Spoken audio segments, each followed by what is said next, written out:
Well, imagine my surprise when I saw that Piers Morgan, go figure, I really do feel like I'm becoming a Piers Morgan commentary channel where it's just like, what did Piers Morgan do today? For somebody that honestly disagrees with him so much. I just have to admit, yeah, he has really, really engaging content. And this time he had on Mehdi Hasan, Sarah Palin.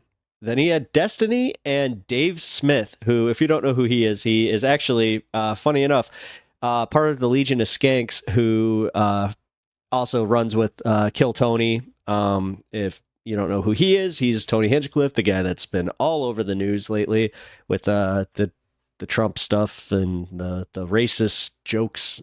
And yeah, again, my takes are specifically on that. There was a time and place. That was not the time nor the place. And people like Megyn Kelly seem to even agree, where it was just like, that was a bridge too far. But with that being said, I really wanted to watch this one just cold because I have no idea what happened here. The fact that Sarah Palin's name was on it, I was kind of like, that can't be right. But this is the wackiest collection of panelists I've seen in a while. So without further ado, let's just get into this. And what a first thing to see. Yeah.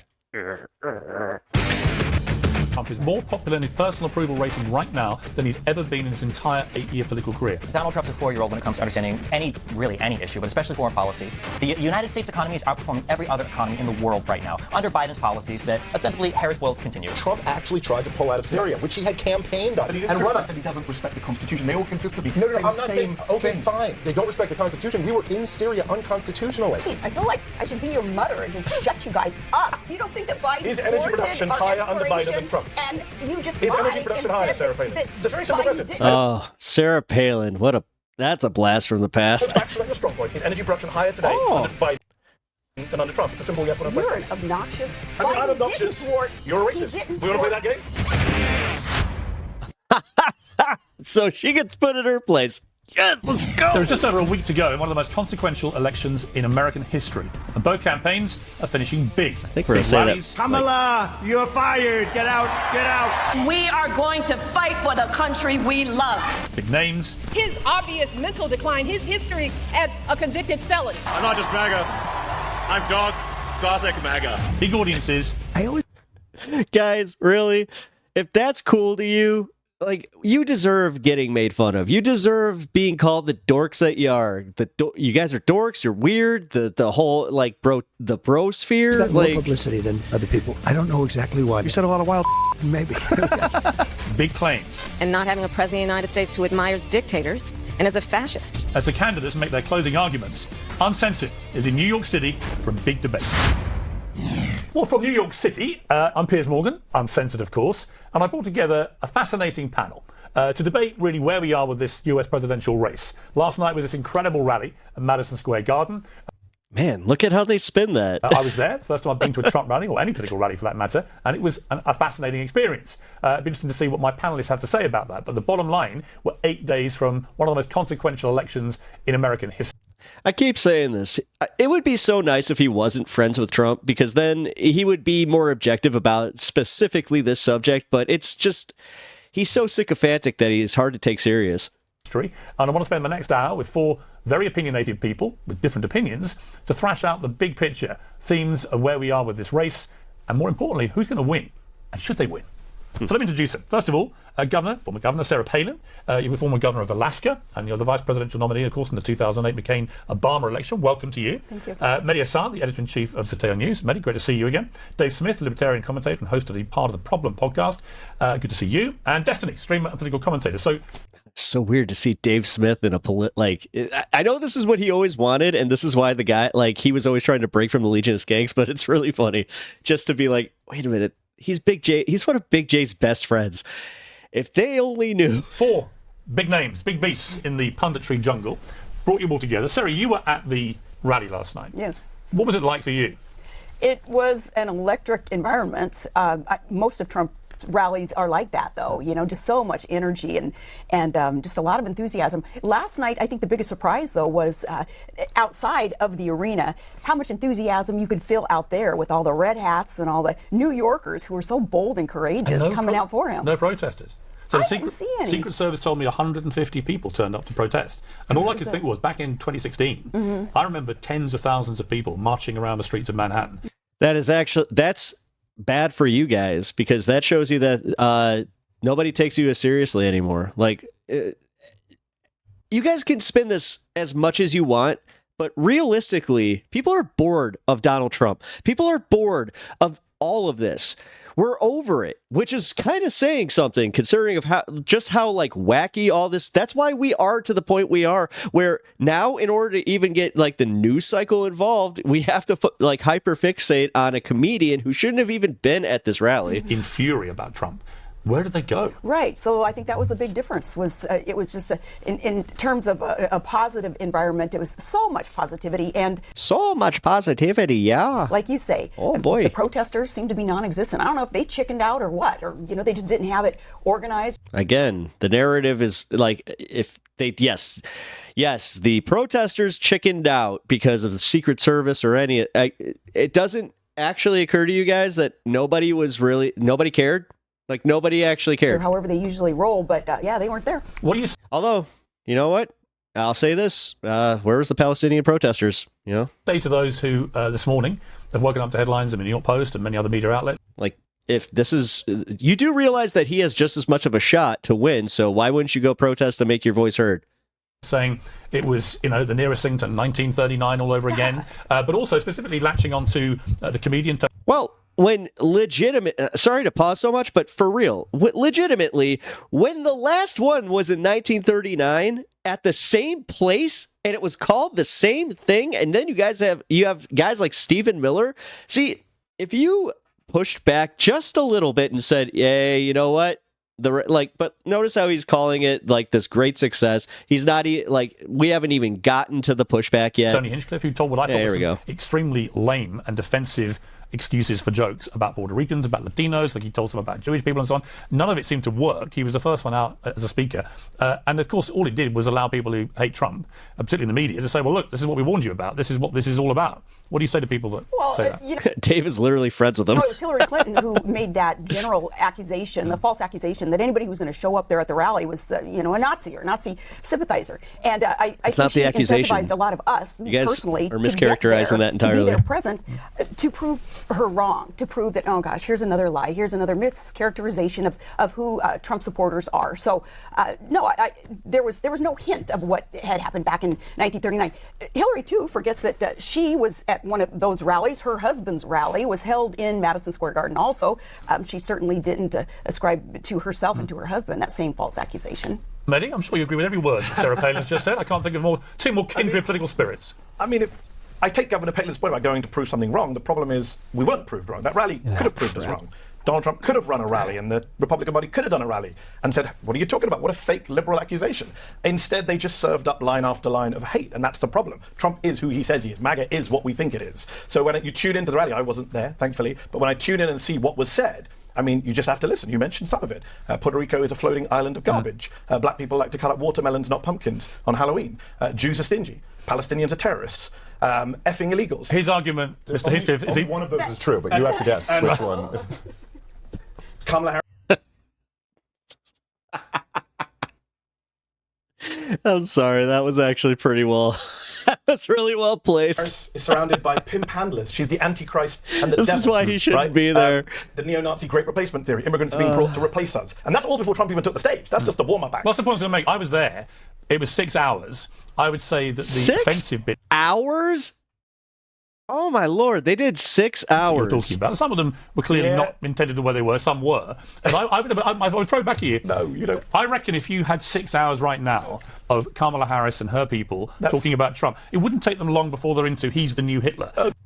They didn't do that at the DNC, and honestly, you're the only one who keeps pushing that narrative that the left keeps calling him the new Hitler, when honestly, it was his generals. Like, I hate his framing because it's completely disingenuous. This is why I can't stand him. Especially because he tries to say he's objective. He's not. This is desperate stuff even by your standards. I was at the DNC. I sat for 6 hours in a very uncomfortable seat. People did not make racist remarks. Let me finish. You interrupted my point. I'm asking you a question. You've got a chance after this. We'll do one for you. But my point is, it wouldn't be long before the Hitler stuff comes out. And honestly, on a scale of offence, calling someone a new Hitler isn't that actually worse than anything else? So insufferable. I sat there 6 hours in a very uncomfortable seat. Nobody called Donald Trump Hitler from the States. Your argument falls apart. Yeah. Let's talk about what actually happened last night. The governor can do whataboutism. I don't know why you're doing the whataboutism. And every time that he gets shut down by Mehdi, that's all he does. Let's talk about what happened last night. Well, let me finish my point. Before Trump even got on stage, we had the Puerto Ricans, the Jews, the Palestinians, effing illegals, pimp handlers, Antichrist. That was all there. Then Trump gets on stage and says immigrants are invading and occupying our country, which is the language of the far right. He talks about the press being the enemy of the people, which is straight from Goebbels. You've condemned that line. He talked about the enemy within, which is literally a Hitler line. So if you don't want to be accused of sounding like Nazis, there's a simple solution. Stop talking like Nazis. Dave? All right. I don't know. I think the whole Nazi comparison is really tired and played out. And by the way, I also think like when Trump calls Kamala Harris a communist, I don't think that really hits home. I think all this stuff is kind of silly hyperbole. I also, look, I'm good friends with Tony Hinchcliffe, so well, I'm just stating my bias. So talk to me about his act. His argument, I saw him tweeting saying, well, I had to go at everybody, I was joking. No, he didn't. This is what Tony does. And so like if you want to argue with me that you don't think it's appropriate to put like an edgy comedian at the beginning of your political rally, fine, but I don't think it's fair to like lump all those things together as if they were in a serious speech. Clearly the guy was making jokes. And if you don't like that, that's fine. Hold on. What I quoted was not just from Tony Hinchcliffe. It was Trump's childhood friend who called Kamala the Antichrist. My point is that you were mixing in what the comedian said with what other people said. Right. So I think they should be viewed differently. I do think that there is Donald Trump has found a way since he entered politics in 2016 to do something that's very unconventional that nobody else in politics is really doing, which is that he makes his events entertainment. He makes them comedy. When people come out to see Donald Trump, it's a different feeling than just listening to a policy speech. That's why, you might like that or not like that, but I do think that and it's almost like after 8 years of this, if the response from Trump critics is you're Hitler, that's just not hitting home. That's not the criticism. It's from his own generals. Not the fucking left! Whatever it is that people are seeing, that's not it. No, it's a show. I mean, I called him, he's the Mick Jagger of politics in the sense that Jagger's 80, Trump's 78. It is a show. You turn up to about 30 speakers of increasing... Yeah, and Mick Jagger's retiring. ...celebrity status. It was like being at a big music festival where the band gets bigger and bigger and bigger. Then you're into J.D. Vance and Elon Musk and Melania Trump, and then the big one, the headline act, on comes the big rock star. That's how he does this. Yeah. That's his old television hat-on, understanding entertainment. And Madison Square Garden, of course, is an iconic venue. It's the heart of man. Oh, my God. Get his dick out of your throat, dude. It's the place where you would least expect to see a Republican rally. And at one stage last night, every single network, main network and cable network in America was taking it live, including Mehdi, your old employers, MSNBC, who vowed not to take any of his rallies. For $1 million, which is what it cost him to rent that venue, he's getting about $100 million worth of publicity. That's got to be good politics. Never mind anything else. No, it's not, because what came out of it was see, again, the spin zone, the Piers Morgan spin zone, because notice how he just he completely glossed over the Tony Hinchcliffe thing, like, oh, it's just jokes, it was just jokes, and you guys took it too seriously, and the media's being just completely wild, and blah, blah, blah. No, dude. I hate the fact that I hate the whataboutisms, but we got to play this game. If the Democrats had somebody who did, like, because again, you guys love to clutch those pearls about the Hitler stuff. If the Democrats had a speaker that went on and literally started, like, calling him Goebbels, calling him these things, you guys would just, again, the pearls would just, they'd be the size of those giant balls when you walk into Target. Like, you would have to just, oh my God, it is insane that we still platform this shit. Oh, I think so. I mean, if you're just like analyzing it in terms. Here I am, but I'm actually calling it out. Of like whether it helped him or hurt him. There's something powerful about going into your opponent's territory, selling out a big arena, and getting that type of press. So in that sense, I think it was politically a win for Donald Trump. Destiny, where are we with this race? Okay, so are you going to give Kamala the same credit for selling out a 30,000 person arena in Houston, Texas? Again. There's so much just orange shit around your mouths, guys. Like, suggests holy that it's crap. A knife edge, too close to call. But if I'm a Democrat looking at the swing state polling in particular, I'm pretty nervous right now. I think as an American, I'm pretty nervous. It feels like there is just like a totally different standard that both sides can play by. It's really funny listening to the idea that one statement in a 6-hour entire rally, can't be used to convict Trump or his campaign or the rally. Meanwhile, when it comes to Democrats, you guys will pick out like one line from somebody, and that will be fair to characterize their entire speech. They're absolutely not as bad as each other. Because the difference is that while Trump will have jokes. Oh, thank God. Oh.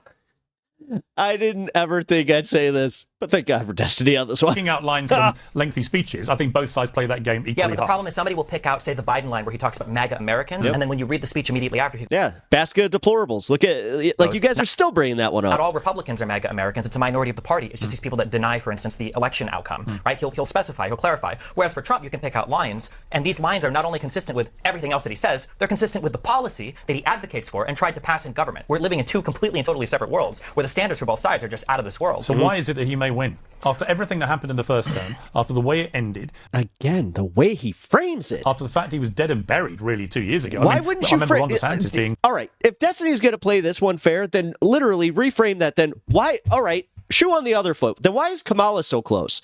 If your guy is so fucking popular, then why the hell was she? When she came into the race so late, did she just immediately skyrocket in the polls? Why is it that you guys aren't just running away with this election?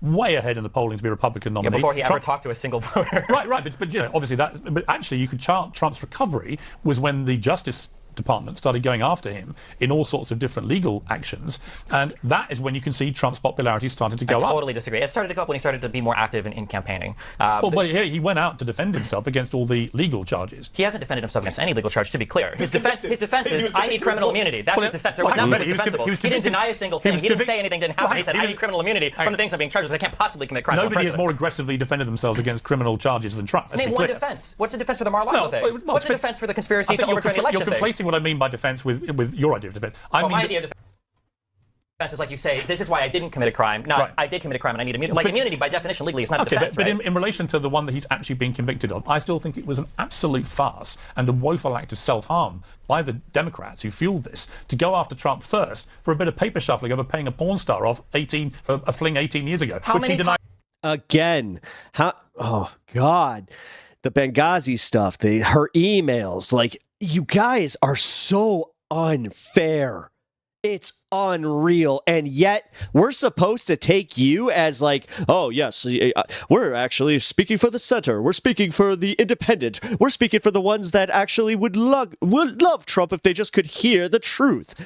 What? How many months did we have Hillary Clinton's emails being the front and center story for the news? How much did we hear about Hunter Biden and his, his crack addiction or whatever? Who's, by the way, still not running for president? How can Bill Clinton, when he was actually president of the United States, have sex with an intern in the Oval Office and then lie about it to the American people? And it's not him that gets dragged through a criminal court. It's Trump over a fling with a porn star 18 years ago. Hold on, and I could be wrong because I'm younger. I'm only 35. Okay, my understanding is that Bill Clinton was impeached in the House, and that Bill Clinton was. But he was never criminally charged. And then because he didn't. I don't think he committed necessarily a crime. I think he paid off Paula Jones $850,000. They're not even close. Bill Clinton is disgraced. No. Bill Clinton is disgraced in the Republican Party, and Donald Trump is the hero of the Republican Party. They're not even remotely similar to how the parties treat them. Yeah, Bill Clinton's a Democrat, and he still speaks at the DNC. Time I've not seen. We're doing Bill Clinton now? Yeah, seriously. Yeah, I am. Let's talk about Bill Clinton. Did he overturn an election? Did he send a mob to the Capitol to overturn an election? I just told you what he did. No, but I'm asking you what he did compared to Trump. Well, he had sex. The pearls! The pearls! Oh! With intern in the Oval Office and then lied about it to the American people. Do you not think that's important? Yes, I was against Bill Clinton. You picked the wrong guy. I was never a fan of Bill Clinton. Nice try. Try again.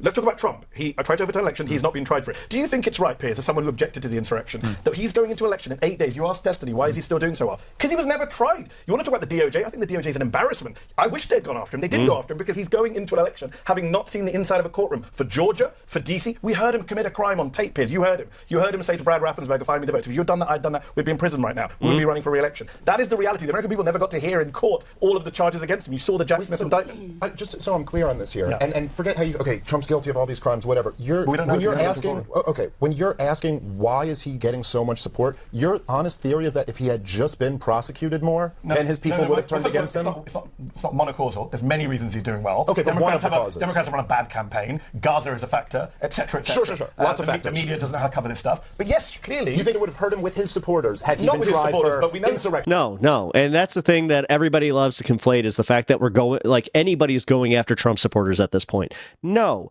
What they're trying to do is they're trying to make the case to the swing voters, the ones that are literally kind of holding our fucking country hostage right now. Inciting in his supporters. I've given up on his supporters. We're talking about the people who actually are persuadable. Yes. When was he most unpopular, Dave, in his entire life?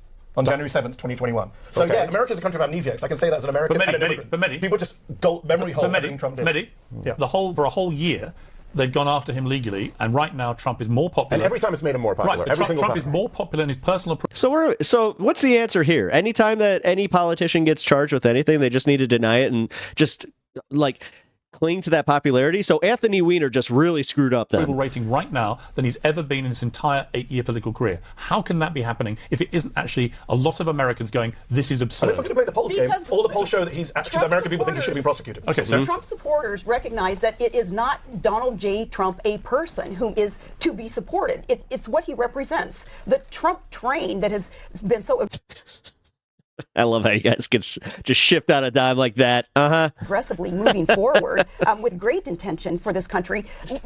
Just remember that the candidate that she ran with wouldn't even vote for this guy. We recognize it's what is represented on that. It's all about freedom. It's all about not allowing our country to be fundamentally transformed, as Barack Obama had promised he and his ilk that they would do to America. He said that back in 2008. We recognizing we don't need a fundamental transformation of America. We need a restoration of all that's good about America. What is the freedom that Donald Trump represents? And that is what Trump. Well, that's an interesting question. Is it the freedom to not have an abortion, to have a police officer looking over you when you go to get tested for pregnancy? Is it the freedom to have a president that lives above criminal prosecution? Is it the freedom to have tariffs related to every single product that we might import into the country? What is the freedom? We'll take one freedom that he is quite adamant about, because the majority of Americans are adamant about, and that's our Second Amendment rights. I'm sorry, how much anti-gun legislation or executive action did Biden do? And then compare that to Trump. Biden did nothing. Trump banned bump stock, so that's an auto loss for you. What's the next? Well, let's talk about Kamala and her position. Okay. Yeah, she literally talks about her Glock and how much she loves it. Are you saying Kamala or are you saying Kamala? I say Kamala because I don't see any point in deliberately mispronouncing her name. Like Trump does every single time he speaks. Well, I don't want to Hussein Obama. Yeah, Hussein, yeah. And they called him the new Hitler, so all's fair in love and war. Excuse me, but also, didn't Trump try to accuse Obama of not being born in the United States? Wasn't that his entrance into politics? Again, it's not just what he says, it's what he does. Just asking questions. And even when Arpaio came out with the birth certificate, they said, no apology. Okay, so you asked about the freedoms when you're called a Nazi, notice how this is the only thing that Trump Piers Morgan has. This is all. You can go through all of my other Piers Morgan content. He does this every single debate. Every single one. The second that the leftist guest or the Democratic guest starts getting a little traction, he throws it back to, well, what about calling him Hitler? Obama, he always for does 8 years. Oh my goodness! But if this one point is all you have. It's quite a big point because it's not because Trump calls didn't Trump say immigrants were the poisonous to the blood of the nation or whatever? You're comparing Trump to the most evil person in modern history, who murdered 12 million people, who perpetrated the Holocaust of 6 million. Hitler. The only person I know who's called Trump Hitler is his running mate, J.D. Vance. And his last general called him a fascist. Oh yeah, his last general, by the way, his top general said he's a fascist. These are the people that worked closest to him. His chief of staff says he praised Hitler. Should we go down the list? Well, they didn't praise Hitler. Do you know more about Trump? He said he would like to have had the loyalty of Hitler's general.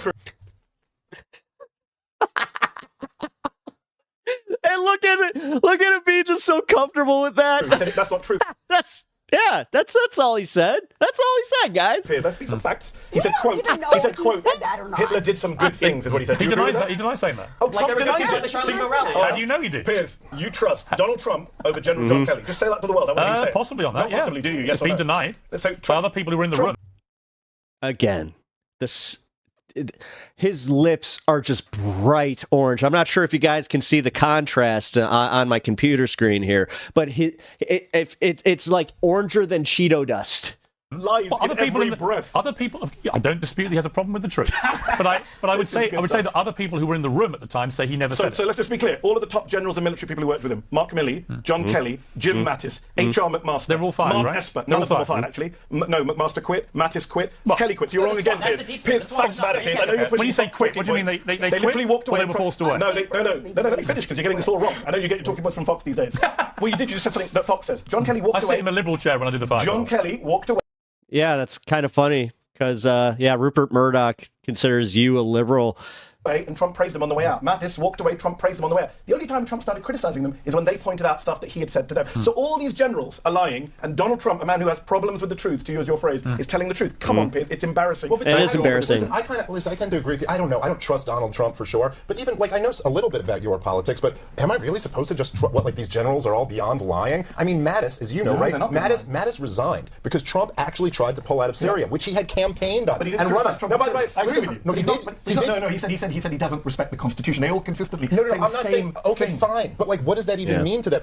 They don't respect the Constitution. We were in Syria unconstitutionally. We were there without a declaration of war. The game is always comparing both sides and trying to pretend that they're the same. It's not even really because we haven't declared war since World War II. Yes, I know, that's my point. The thing is, you're just projecting that I'm playing that game. I'm talking to him about something else. I'm not playing your dumb game. I'm saying you on the foreign policy. I'm agreeing with you. What I'm saying is, pretend to laugh all you want. Do you believe all the generals are just...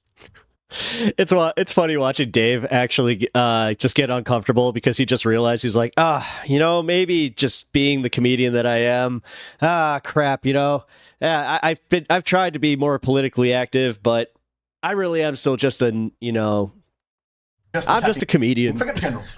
Go through everyone. His press secretary, his vice president. We can go through the list. NBC went to 44 cabinet officials and said, are you voting for Trump? Yes, okay. 4 Okay, said so let me ask you a question. I believe that, and I do not trust Donald Trump. I think he's not an honest person. He's a self-promoter who will say whatever makes him look good. I believe that when Donald Trump said all of this rhetoric about drain the swamp in 2016, when he said we're not going to fight these wars anymore, when he, maybe somewhat unwittingly, called out Obama and John Brennan for the literal treason that they committed in Syria, with a capital T, arming and funding the enemy in wartime, okay? When he said Obama created ISIS, things like that, I think he made a lot of enemies in Washington, D.C. And the idea that you could get 5 or 10 of them to come together and all say something bad about him, I'm not, okay, fine, doesn't. I don't believe them either. Dave, you're a smart guy. Let me just put it to you, just very simply. If I'm Mike Pence, am I not voting for Donald Trump because my family almost got killed or because Trump was in Syria? I'm going to take the simple answer. He's not supporting Trump because he saw that Trump did on January 6th. Well, that's my point. You can go down the list. I can be here all day. But former Trump officials who have turned on him. They can't all be lying. Yeah. No, because again, because he even went from 5 to 10, and he's just like,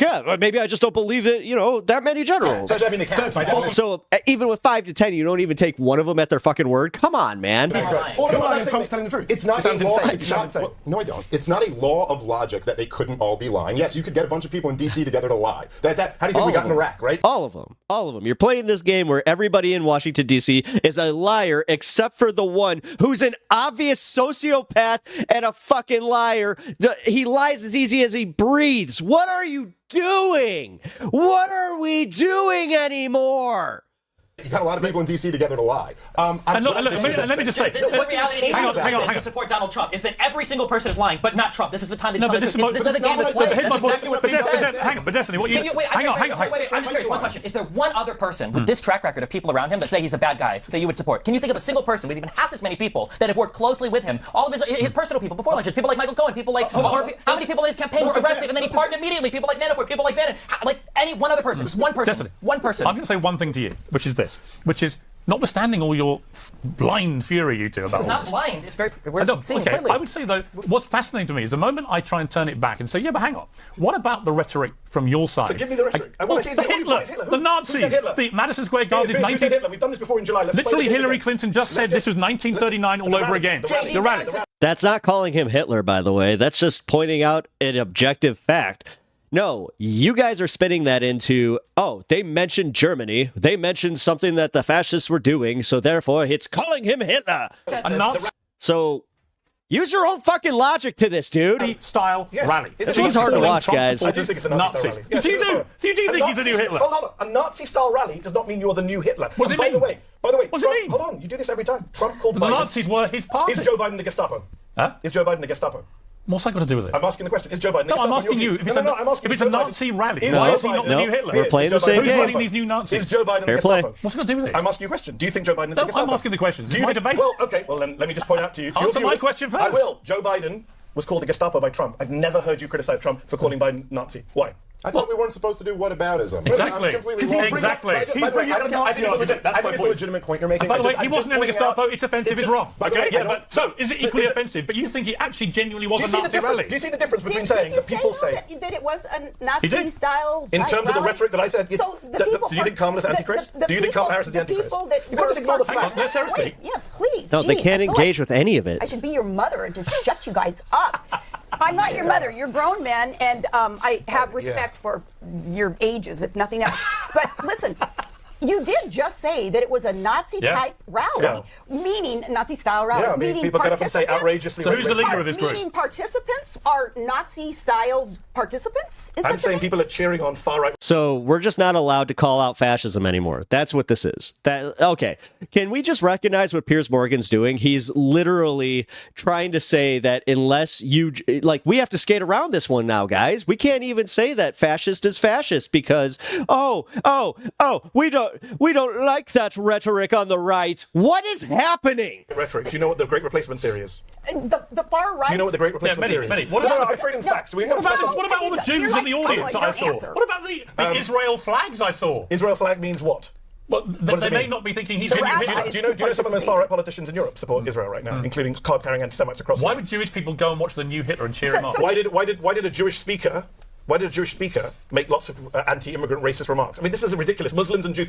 A Muslim guy endorsed Trump on Friday. Does that mean Trump is pro-Muslim? Come on, Piers, you're better than this. No, I tell you what, you're better than this because when you say it was a Nazi rally, I didn't say it was a Nazi rally. You did. I didn't actually. It was a Nazi-style rally. When you say the Nazi-style rally, you're calling Trump Hitler. Let me repeat myself. I'm repeating myself. I'm saying that I listened to a rally at which people said things that Nazis said. Do you deny that Joseph Goebbels talked about enemy of the people? That enemy within is a Hitler line? Anyone who uses the phrase enemy of the people is a Nazi. Not anyone. When Trump consistently uses Trump language, Hitler language, when he says poisoning the blood of the immigrants, was that coincidence as well? Even after he was told that's only from Mein Kampf, and he said it again. Was that a coincidence? It was a Nazi rally. Was that a coincidence? Was it a Nazi rally? No, it was a Nazi-style rally. People said absolutely neo-Nazi things. So these people are capable of you just want to perpetrating get a a gotcha Holocaust. line, and I want you to do with facts. Is a Great Replacement theory Nazi theory or not? No. Sorry, facts matter. You can't just say, I'm going to ask you about headline You're pictures. missing my overall point, which is this. It's not my fault. My point is that you two are very exercised about the... I'm exercised about the fact that you don't deal in facts, Piers. The Great Replacement theory... Let me get a word in. No. Great Replacement theory is a neo-Nazi theory. Until you address that, I can't continue this conversation. Let me come to Sarah I want to move to a different thing, because you're not going to address the fact you think you they're don't know what the Great Replacement Do you think they're a bunch of Nazis, but don't really want to say they're a bunch of Nazis? Both of your shows, I love watching you guys do this to each other, because watching you guys do it to other people is infuriating, and when you guys do it to each other is very funny. But I do it too. It is true, though. You don't deal in fact when you talk about Trump, though. I agree with him. No, I don't. What's the Great Replacement theory? No, you don't. Hang on. No, he literally plays his friend. It's insane. Again, objective journalism goes out the fucking door when he's just like, my time on The Apprentice was a great time. I want to suspend the Constitution. I don't agree with the Great Replacement theory. So why was it echoed by Tucker Carlson and Don Jr. yesterday at the rally? I don't agree with you. What do you want me to say? So he said replace. Yes, Don Jr. was speaking. He said replace the immigrants coming to replace us.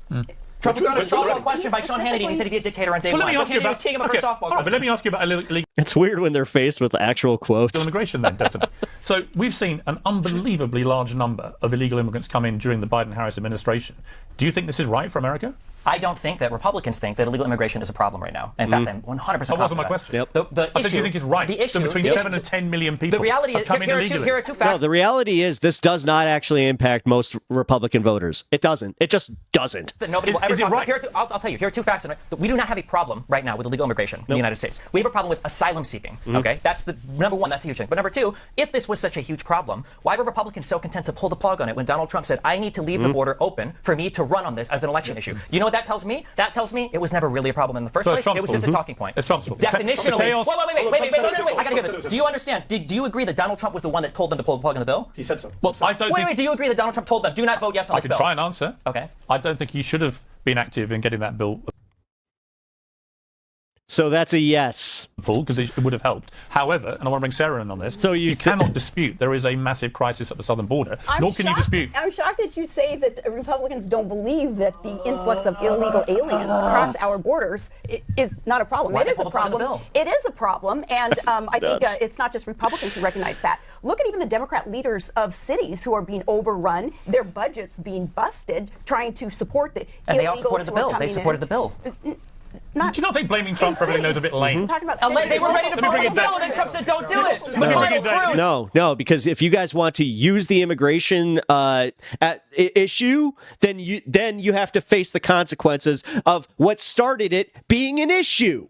You don't just get to use it as the talking points and the issues that you want it to be when he blatantly made it worse. Langford, all these people said we were going to vote for the bill, and then Trump pulled the plug on it. Where you've not said one critical thing about Donald Trump since it started. Actually, what I was going to say to you I mean, honestly, I'm kind of waiting for Dave to even just be like, Piers, yeah, dude, it's kind of obvious, man. Before I got shouted over yet again on my own show, what I was going to say to you was... I thought it was going to be Dave and Sarah versus me and Destiny, but apparently it's me and Destiny versus Sarah and Piers.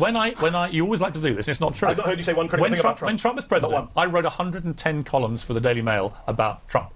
When he left, I counted negative, positive. It was about 50-50. Great, but not today. So I have been very, very critical of Trump, and I felt he's deserved it. Well, no, because I find that... especially during the election cycle. No. You absolutely love sticking it to him. When I try and stick it back to your own problems with your own party, you don't want to hear it. Piers, I can assure you I wish that I hadn't heard a bunch of racist stuff last night. I'm just coming on the show to say I heard a bunch of racist stuff last night. Dave, let me ask you this, Dave. Trump's most powerful part of his speech last night was his first line, which said, let me start by just saying this. How many of you feel better off than you did 4 years ago? And they all do any of you? And they all shouted no. I can imagine millions of Americans at home who've had an extremely tough 4 years because of massive... I do, though. I actually feel much better because, 4 years ago was that, what was that thing?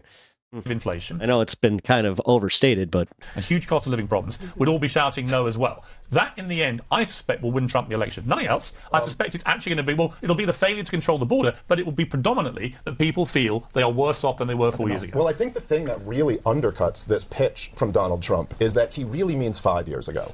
Yeah. Donald Trump has to run on the first 3 years of his administration and then go, hey, that whole 2020 thing really doesn't count because, we got hit with this virus and the Democrats would have done the same thing. Is it unreasonable, that position? Given it was a global pandemic. Yes and no, because he mismanaged it. So here's America performed better than most countries in the pandemic. Well, it depends on how you measure. It's fundamentally untrue. It totally depends on how you measure. Economically, it is believed America performed better than most countries. We also recovered better, but Biden doesn't get credit for that. Jeez, guys. I mean, I know it's like a week before an election, man, and everything's just got to get down to this tribal. We got to win this point, man. But just for a second, I will say that it's look, on one hand, what Donald Trump benefits from is the fact that the entire Democratic criticism of Donald Trump through 2020 was just that he didn't do more lockdowns and do more, you know what I mean? And so they kind of don't get to say it, but he also doesn't really get. The truth is, 4 years ago from today, a lot of Americans were worse off than they are right now because they were recovering from lockdowns. There were people whose businesses were shut down. That's why he said from the start of the administration. In my opinion, if Donald Trump had been a great leader, had actually risen to the moment he was called to, and had gotten Fauci off that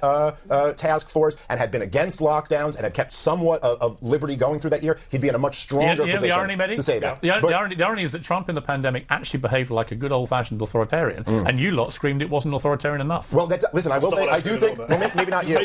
There were certainly a lot of people who were critical of that. Fundamentally on Fauci, of course. Sure, but that's a separate point. Now, for Donald Trump, what he can kind of get at is that, the first 3 years of his administration certainly were much better times for many Americans. I would say this, however, I think in some ways Donald Trump is fortunate that he didn't win the election in 2020 because those years were going to be very tough years for the country. And now the Democrats, the fastest growing economy in the G7. Yes, depending on how you want to measure these things, I think they've been very difficult. Consent, I think so.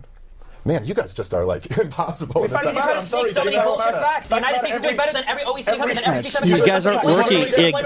Yeah, hold on. I'm pausing this because we have way too many voices here, and I'm just like a fifth voice here. 6. I can count.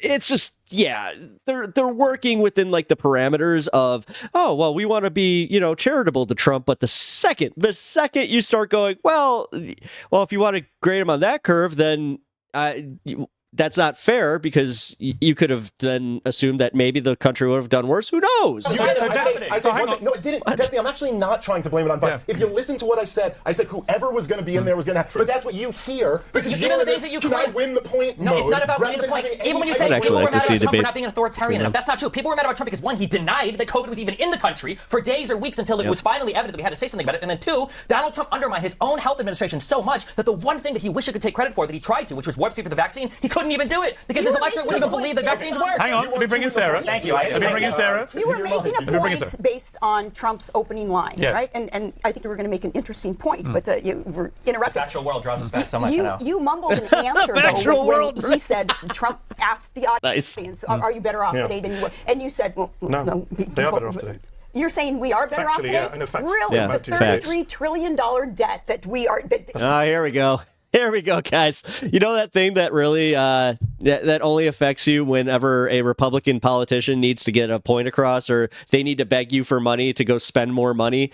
Yeah, just remember that. The trajectory of this debt, too. Yeah, and the fact that Donald Trump also inflated that debt by trillions. Come on.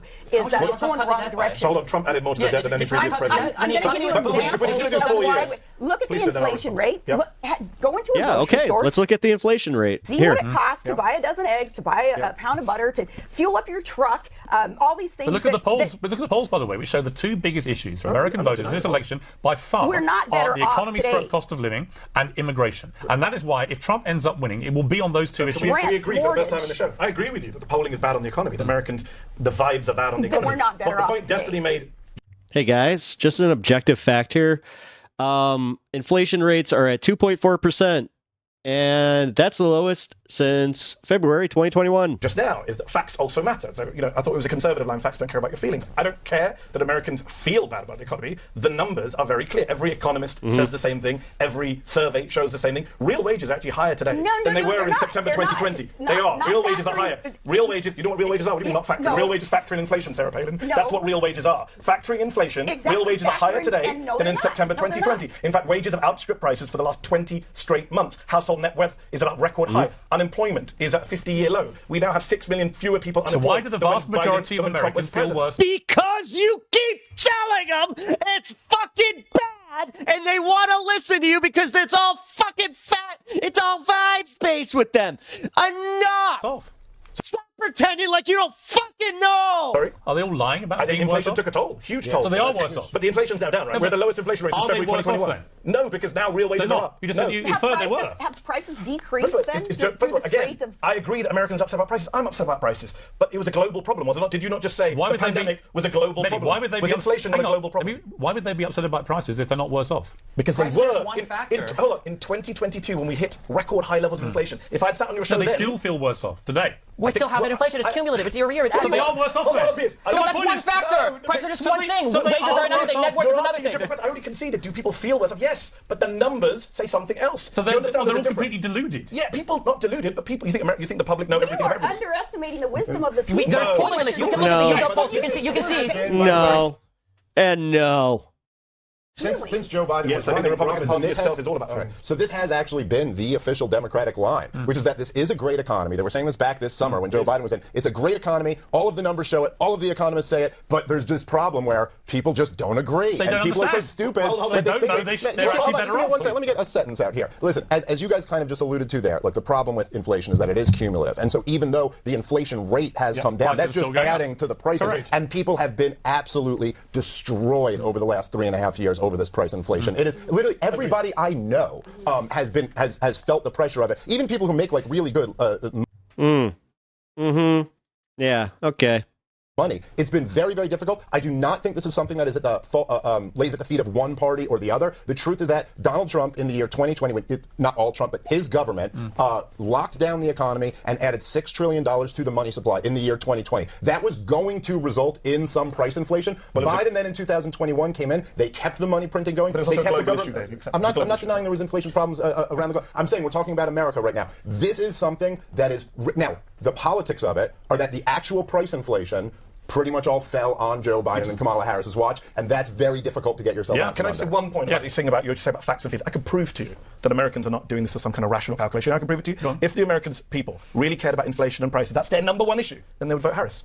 Because every single economist, 95% of economists, according to a University of Chicago survey, say they will pay higher in tariffs. Tariffs will bring up inflation. Every serious economist in this country. You're missing the point, because if inflation is your number one issue, my point. Could you let me finish mine? You jumped in. If inflation is their number one issue, then they should be voting for Harris. Okay. That proves that inflation's not Here's the problem. The problem is that the reality of the inflation issue, as you've all basically admitted, is that inflation, by very definition, is increasing prices even if the rate comes down. So Americans are paying consistently, month by month by month, for the entire Biden-Harris Notice how they just gloss over the corporate profit part. administration. They're paying more when they go to the grocery But store. their wages have gone up too, Piers. This is the key part of But economics. the vast, real wages have but gone the up. vast That's what you're majority of missing. working class people in Their America wages have gone up. feel worse off. And that is going to, ultimately, is going to resonate. We're kind at of the not bottom. really disagreeing. At the very beginning, I said I take your point about feelings. Yeah. I'm just saying facts show that they're better off. If you want to answer the question Trump asked honestly, people are better off Okay, today. let's turn to war, because that should... Thus proving facts don't care about your feelings. Calm down, the debate. Destiny, look, obviously a pretty consequential election in many ways, but not least, I would argue, for the fate of people in Gaza and Ukraine and other hotspots around the world. Where are we with these? I mean, it's quite interesting to me that for the first time I can remember, you have a body of Republicans who do not want to back, say, Ukraine against a Russian dictator that illegally invaded their country. I remain very perplexed and surprised that is the view, and Sarah, we can come to you for why that may be, but that is the case. If Trump was to win, he says he'll fix it all in 24 hours. I don't think he will, but he will try and do a deal. The question is, what is that deal? Because Ukraine is saying they're not going to give up an inch of the land. So the issue is that Donald Trump is a 4-year-old when it comes to understanding any issue, but especially foreign policy. And a lot of people have this, they're obsessed with this idea of peace in their mind, which if you're in conflict, peace is the furthest thing from your mind. You want some kind of just peace or justice, right? So Trump's solution for Ukraine is just give up the land that's been taken from you and everything will be kosher, just like Russia did in Moldova with Transnistria, just like Russia did with South Ossetia, and I can't pronounce the other place in Georgia, and just like Russia's trying to do now with Ukraine. If you're somebody that wants, justice for Ukraine, and you want the United States to remain a world leader when it comes to, ensuring trade routes or being somebody that the world looks to ensure relative peace and freedom and stability throughout places like Europe, which it has enjoyed historically more in the past 30 years than it had in the 200 years prior to that.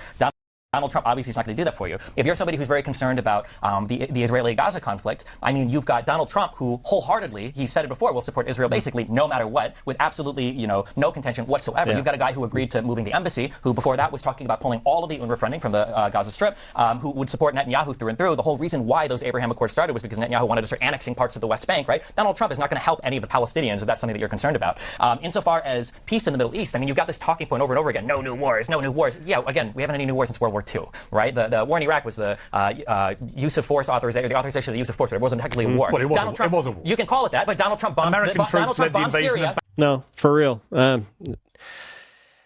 This is what I don't like about playing these semantics games where we all know that was a war. How was it not? The Afghanistan and Iraq wars were totally wars. But somehow we never officially, dude, this is why, the whole rules of engagement thing, if anybody starts thinking just a little bit harder about, global conflicts and, even militaries, and then you just kind of go, what? Wait, so am I just cannon fodder? Oh. Donald Trump bombed Syria. That wasn't a war, apparently. With no congressional authorization. Iran attacked Saudi Arabia. They did a drone strike on oil refineries. There was conflict all throughout Iraq and Syria. Donald Trump abandoned Kurdish allies in Syria. Donald Trump signed a deal with the Taliban and essentially forfeited Afghanistan. And there was the whole fallout from that. This idea that there was peace in the Middle East under Donald Trump is absolutely ridiculous. It doesn't make any sense. I actually think Trump's foreign policy was a lot more effective than people give him credit for. He did nothing. What was effective about it? Well, there's not. Look, I mean, it's not. There's some truth in there mixed with some just attempts to get Donald Trump. Look, when people say there were no new wars under Donald Trump, there is, first of all, I'll say at least that's the talking point. At least that's what they're going with, rather than going, he killed all them terrorists or something like that, which would have, 20 years ago, would have been the talking point from people on the right wing. So that's at least better. But the reason why they wouldn't consider him bombing Syria a new war is because Obama had us already in that conflict since 2012. When he reneged on his red line. Yes, now, listen, by the way, there are Assad used chemical weapons, and Obama did nothing, and Putin came in and took control. Well, that's what happened. Anyway, yes, that is what happened. Well, actually, if you want to really look at what happened in 2012, because the war, and I know you know about this stuff, because the war in Iraq had been such a disaster, and the power had been handed back to the Shiites in the region, and Iran had more influence than they had had in the history of the regime, then it really started under George W. Bush, but then continued into Obama. They did what they call the redirect, where now we were going to try to take the Shiites down a peg, who we had just put in power in Iraq. And so what we wanted to do was overthrow Bashar al-Assad, and so we started funding all of the anti-Assad rebels, which largely consisted of Al-Qaeda and ISIS, and they knew this. Anyway, it wasn't during Obama. What were we saying earlier about those facts not caring about those feelings? Obama inherited these two wars in Iraq and Afghanistan and said he was going to end at least the one in Iraq. He then spread wars to Libya, Syria, Yemen. Somalia had already been going since George W. Bush was in there. You didn't see that under Donald Trump. You didn't see. However, he did.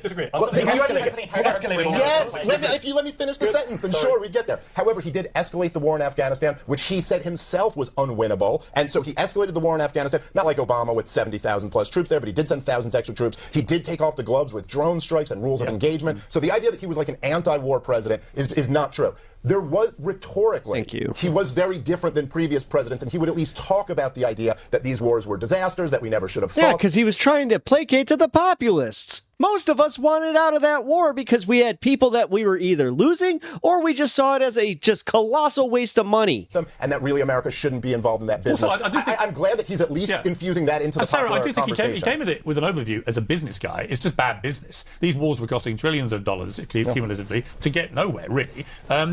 What's your assessment of Trump on the foreign stage? And there's huge conflicts of interest also with this war machine that our country has seemed to have embraced and allowed to perpetuate. I'm voting for Trump because I hate war.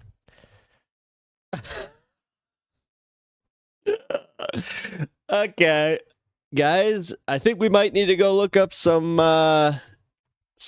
presidential campaign stuff from what was it, 2012? And I don't know if any of you, I hate that it's the old men who call for wars and they send our young men to go fight those wars for them, our young men and our young women. And, all politics are personal. I don't know if any of you have a real personal connection with those who have been sent to war zones. And then the guys, the gals, they come back different people. They're adversely affected. On a personal level here, I will do whatever I can, and I will support whatever candidate needs support in order to avoid war.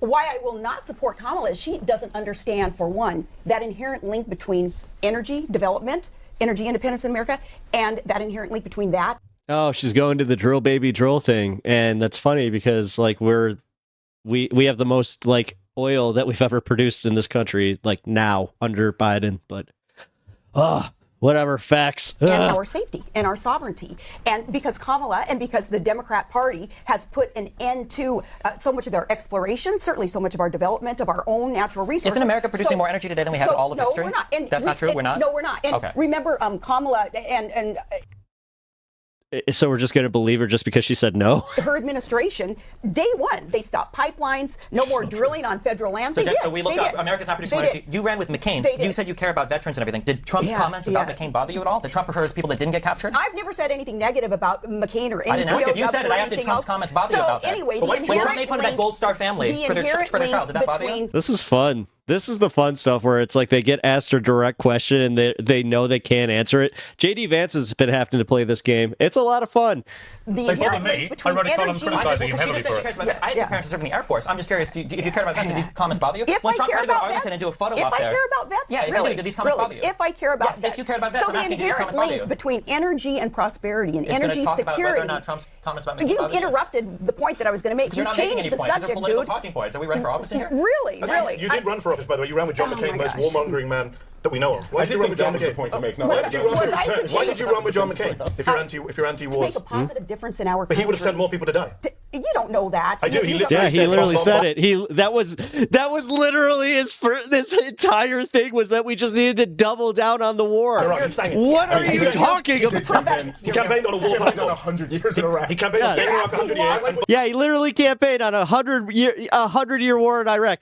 What are you talking about, you dumb Alaskan? You're asking why I accepted the nomination to I'm just run wondering, for you're Vice sitting here President of the saying United States you're of against ya moose war abroad, and yet I just want to remind younger viewers at home, you ran with the most warmongering senator of my lifetime. And you're asking why I ran for Vice President of the United States of America? I know why you ran. No, he's asking why you're changing your position magically where I'm anti-war now. Did you know that I'm anti-war? I'm going to vote for Donald Trump because he's going to not put any of our kids, including my kid, into a war, even though they're bringing up the facts that, oh boy, I was actually about to be the vice president of somebody that was going to be even more warmongering. Oh no! You want power? I'm just saying why you're not consistent. To be fair to Palin, Vance accepted. Well, come on, it's Sarah Palin, dude. Why do you even gotta ask that? And he said that Trump could be America's next Hitler. So I mean, All right, why don't we try and be a little fairer to the ex-governor because she's on her own here getting attacked by three brutal males. And I wanted to talk about energy and America's. Finish your point. What you said was false about energy. Facts matter too.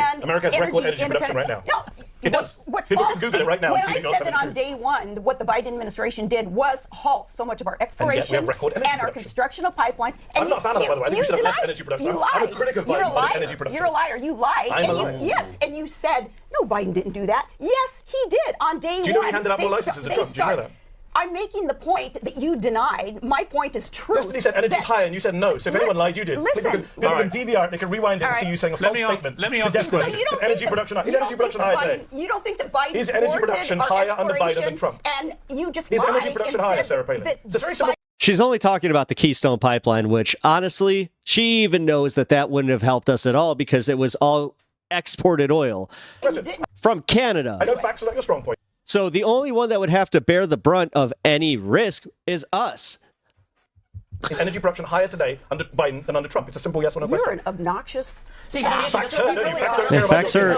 Are Americans wrong when they have this feeling? Well, the feeling's I'm oftentimes obnoxious because I asked if energy production is higher today than under Trump. You're that makes me obnoxious obnoxious because I'm asking you why you would say that I mean, I'm Biden obnoxious. didn't thwart. You're a racist. We want to play that game? You said Obama is not born in America. He's not one of us. I said that? Yeah, you said Trump is doing a great job asking for his birth certificate. I said that? You said he's not one of us. Yeah, it's weird. It's weird when you're a public figure and you can have these things brought back to you. You said he jives and schmucks. Should we go down the record? You're going to call me obnoxious? Why don't you talk about your racism? Yeah.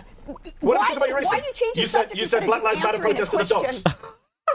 This is fun. Should we go down? I said they're All right, dogs. all right, You're hang a on. liar. All right, let's- Show me where I ever said that protesters Funny you didn't are deny the dogs. about you say Obama's shocking giant. You're a liar. Mehdi, if you get the governor on your show, which is, I would say, unlikely. You're a liar, even though I might be on record saying that. Likely as things stand. If you do, you can continue the prosecution. Let me just segue to this thing. doesn't I try told the people time. dogs who were protesting in America, you're a liar. Did you question Obama's birth? Oh my goodness! Did you say he's not one of us? Based Did you say he's on palling that, around with terrorists? Based on that, we're talking about Bill Ayers at the time and how you stand by Obama that? had kicked off standing by Obama's with terrorists? entire. Oh my goodness! I can't believe Did you you say even he's have not a one show. of us? If you, Did you say Obama's not one of us? I still want to know this proof that you have of me calling protesters in America dogs. I believe you referred to Black Lives Matter protesters. I believe you are wrong. All right, we'll fact check after this. I want to ask you this, Mehdi, because you're being very vocal and taking on. I mean, I got called obnoxious for pointing out energy production levels. I don't think you would win a court case about not being you're obnoxious. But let's move on. Let's move on. Biden not thwarting our I can also be exploration and obnoxious before you development. just play the whataboutery. Let me just ask you this: given that you believe Trump is a racist who's holding neo-Nazi style rallies and so on, why is it that he's gaining significant ground with black and Latino voters? Why would they gravitate to a man who is literally, in your eyes, this is an unpopular opinion, but chauvinism. the new It is. It is. version of a Nazi? It's a good question. I think because minority communities are not monoliths. I'm having the same issues in my own Muslim community where a lot of Muslims, not a lot, but some Muslims are. Yeah, a lot of it's chauvinism. A lot of it is literally they're just like, I cannot bring myself to vote for a woman. Actually going to vote for Trump because they're upset about Gaza. They think he's the peace candidate. And I think people have different reasons. I think we can make generalizations about entire communities. I'm not going to make I'm being generalistic, but generalizations But about he's black incredible. or You have the Latino you have- voters. you have Although a- I think it's slightly exaggerated. There's an ABC poll that came out on Sunday. you have a woman. oh, I'm bringing white. Make no mistake, the largest contingent here is white bros. That's what they're trying to hold to bring here. So before you get all like, oh, they said Mexicans and black people, it's like, no, I'm calling out every single person that's just like, well, you know what? I'm not going to even listen to her because woman. Yeah, there's an ABC poll that came out on Sunday that shows Harris is doing better with black and Latino men than Joe Biden did in Yes, 2020. but the significant thing, Dave, is that his Trump's own popularity with black and Latino voters is significantly increased. What is that popularity? What are the numbers that we talking here? Are we going from like 11% to 17%? I think I read on African Americans, it's something like from about 4 or 5% to nearly 20%. That's significant. It depends on what polls you look at. Yeah. And again, like we'll figure out in, well, I guess it might take us a few weeks before we have this data, but we'll see what actually ends up happening on the election day. There is something very interesting about the fact that if you look at the aggregate of the polls, Trump's support amongst minorities seems to be going up. There is, at least on the surface, that seems kind of funny given how he's being covered in the corporate media. I really do think that a lot of the there's kind of like the progressive cultural worldview is often very disconnected from what people in these communities actually care about. I think the fact that Well, yeah, I will. I'll admit that even with the Kill Tony stuff or the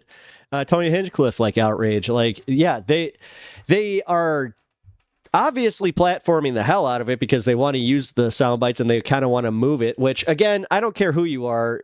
That was just a bad move. 8 days away from an election. Republican, Democrat, doesn't matter. That was just a dumb move. However, the actual outrage about it is mostly it's the performative stuff from the left and Democrats and these news pundits that are really trying to hammer this one home. But when you actually talk to people that heard the comments, they really don't care. I think personally, there's actually a lot of things that appeal to certain people in these communities that Donald Trump, just in his personality. But I really do think that. So they're a bunch of assholes. realistically, is like that the biggest thing here, where we're just dealing with a bunch of fucking chauvinist douchebags that are just like, yeah, you know what, I like the way he speaks. If you ask them, what? It all is coming down to the same two things that it's coming down to for most voters, which is immigration and the economy. Yeah. These are the two big issues Destiny, across all the polls. It is, I mean, whatever side of this you're on with Trump, it is fascinating that somebody who, you know, many on your side believe is this appalling racist and everything else, that he is increasing support in minority groups. Why is certain talking, because black people and Hispanic people and Asian people and white, we're not fundamentally different. You can appeal to people using certain talking points. Like, I hate that I'm saying this, but like Dave said, I agree that, that talking about immigration and inflation, that's a thing that plays to a lot of communities, especially if you're a poor community, especially if you don't have as much money. These are things that are probably hitting you the hardest. Now, the issue where the rubber meets the road is that while Trump will talk about inflation, while Trump was running for president, he ran huge deficits in a great economy. There's no reason for it. At least Biden has an excuse to run deficits. We're coming out of a global pandemic. And Donald Trump's we got him there. Every single policy that Donald Trump is talking about will increase inflation. It's going to. Who do you think?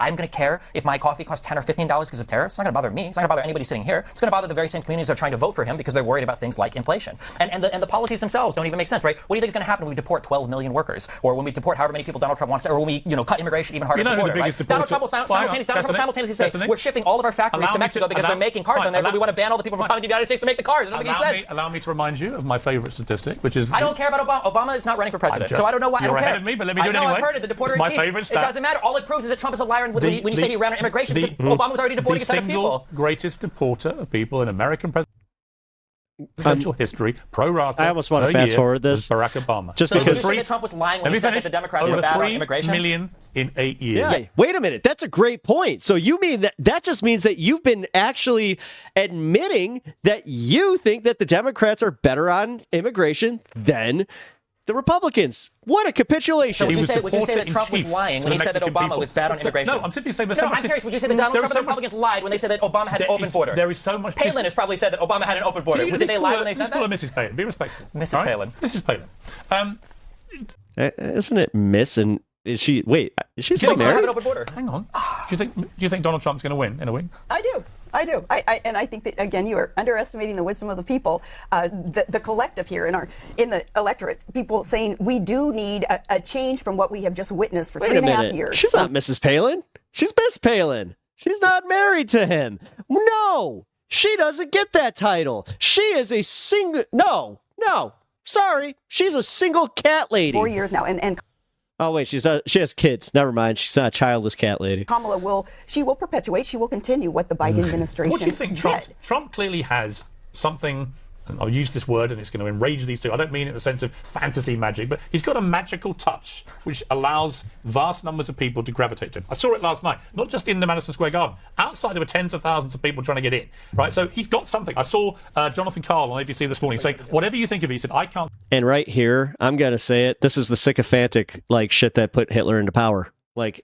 Yeah, you know what? I'll do it now, because this is it. To blatantly ignore it, to blatantly ignore all of the talking points just because you yourself are just like, so you call him Hitler, so you're going to ignore the generals literally saying, yeah, because he literally was like, dude, I want you to be like the generals from Hitler. I can't think of a single Republican nominee ever who could have packed out Madison Square. Honestly, I might be doing a lot less Piers Morgan content later because this is... His sycophantic attitude is getting just insufferable.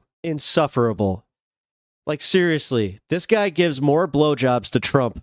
Garden at this stage of a campaign in Democrat-dominated New York. He's not even that popular. Has Trump popular? This is what ABC's Jonathan Karl said, not me, right? He's going to win New York. No, but you know what? He's going to do very much better in New York than people would have expected. And I do think there's a potential that Trump could do a massive sweep of all the swing states. I do. And I think he might also win the popular vote, which would be extraordinary, given where things are. I'm also reminded, Mehdi, that in the 2020 election... So you're predicting a Trump sweep, eh? Cool. I'm going to clip this one. Trump got nearly 10 million more votes than the first time around in 2016. So, notwithstanding your own very deep-rooted views about him, there is something, as I say, magical in his ability to bring these people to him and believe in him, right? It may be a magic that he hates. I mean, there is other speakers in history. I saw it last night.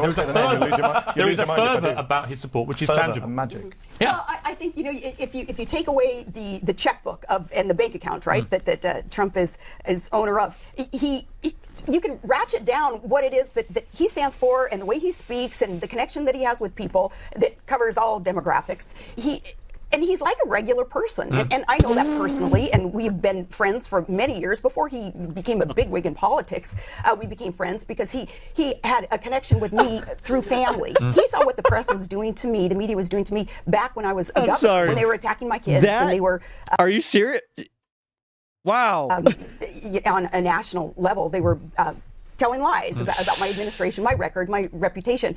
And Trump started reaching out to me back then, saying, hey, hang in there, and it's tragic what they're doing to your kids. That's not fair. So we connected over that. And then through these years, that connection has grown. I see personally, I see firsthand how he is able to reach out, and there is charisma there, the way he is able to reach out and make connections. He speaks like the everyday man. Yeah.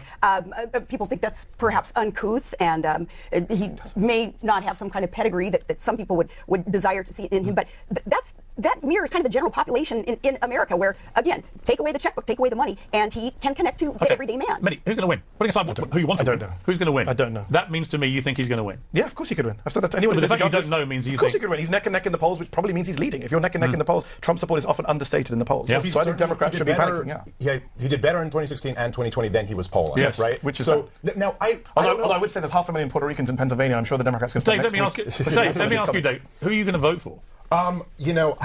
I did not vote for Trump in 2016 or 2020, and I've been basically just as of this week being like, I might actually vote for him this time. And just to be clear, it is totally just a vote against Kamala Harris. I was so disgusted at her campaigning with Liz Cheney and going on this tour of like trying to, rehabilitate the image. Nah, see, this is something that the Democrats and Mehdi Hasan and the left is going to have to reconcile with, because I'll be honest, it was a sour pill for me to swallow. The Cheneys, and I'm so disgusted at the fact. Hard pill for me to swallow. I've never seen a campaign like Kamala Harris's before, where the one is literally running on nothing. Yeah. I mean, not even like running on bad idea. Well, listen, I don't think it's okay. It's not literally true, but.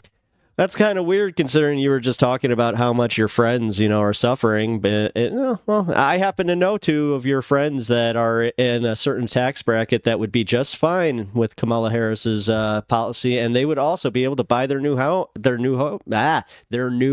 in New Jersey. What I'm saying, obviously, is that she ran a campaign for president in 2020.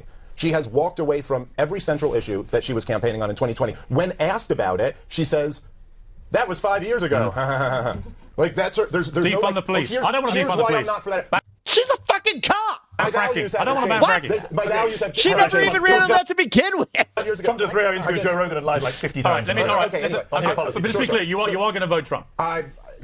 He could say something that disgusts me so much in between now and when I vote that I might not. Like, if he's every time nothing he said last night disgusted you? I didn't actually watch the full speech last night, but this. Just vote for Jill Stein. Wait a minute. Vote your principles. Just vote for. Wait a minute. You're not Green Partier though. You're libertarian.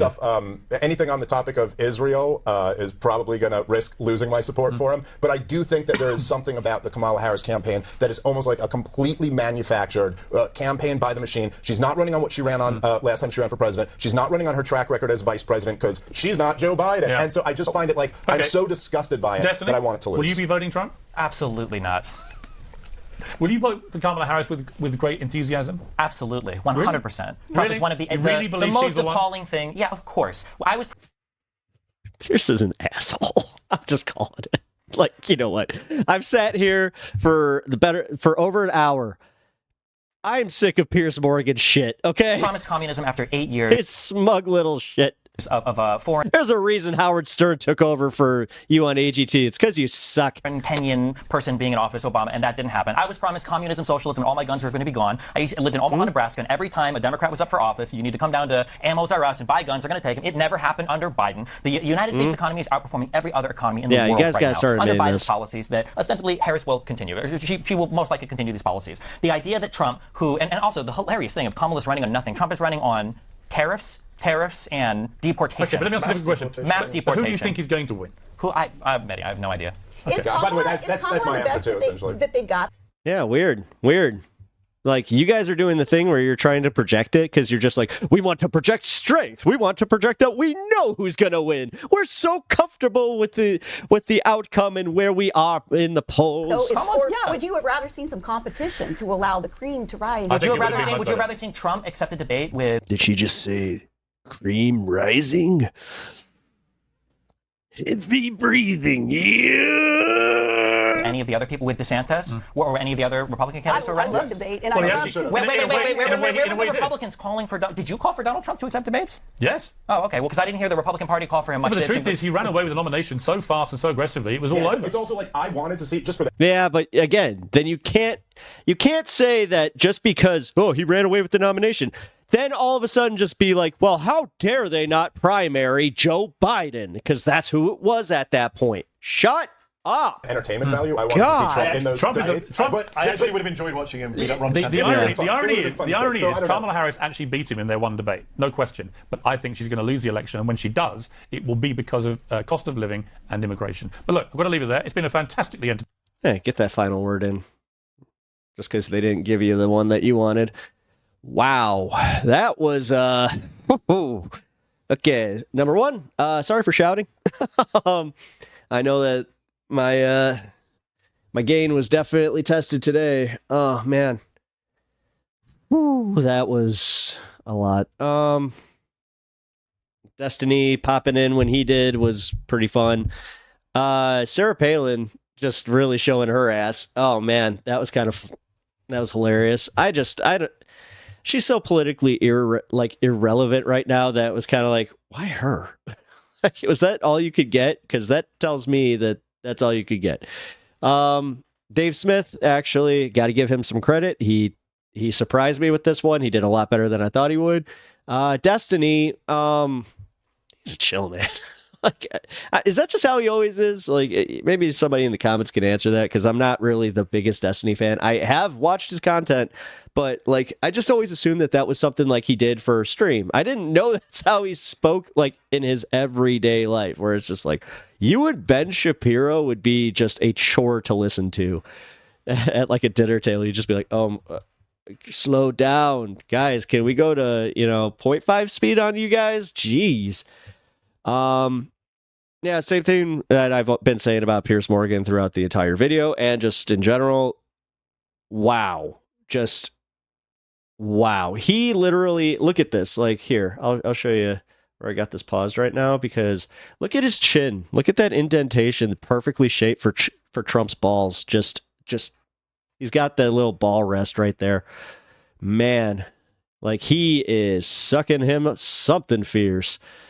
I can't get this back to where I wanted it back.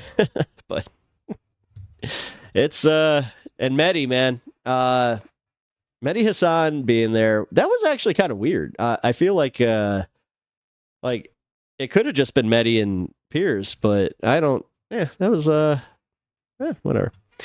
Anyway, I think that do you guys feel better about the election now? Do you guys feel like, are you walking out of that one feeling a little bit better? Ugh. As I said, I am sorry for shouting. All right. Well, if you like my content, leave a like, comment, and subscribe. I'm trying to get to 1,000. Really appreciate you guys' support. I also have super thanks and memberships available. I'm going to be having some more members only content coming up here, so look out for that. I'll be posting in my community page. So yeah, as I said, keep your eyes open. And yeah, really appreciate you guys being here. I'll see you in the next one.